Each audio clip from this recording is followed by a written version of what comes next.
তিনি বলতেন, আমি সতেরো মা আর অসতেরো মা, আমি সত্যিকারের মা, গুরুপত্নী নয়, পাতানো মা নয়, কথার কথা মা নয়, সত্য জননী। তিনি সমগ্র জীবন ধরে সন্তানদের দুঃখ কষ্ট দূর করার সাধনায় ব্রতী ছিলেন।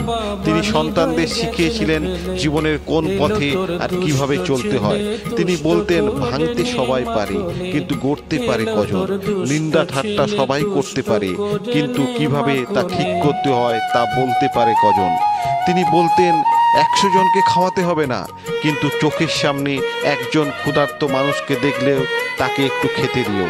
তিনি আরো বলতেন, যার শরীরে দয়া মায়া নেই সে আবার মানুষ নাকি, সে তো পশু। আমি তো কখনো কখনো দয়ায় আত্মহারা হয়ে ভুলেই যাই যে আমি কে। আজ পরমারাধ্য শ্রী শ্রী মায়ের শুভ জন্মতিথিতে তাকে আমার শতকোটি প্রণাম জানাই।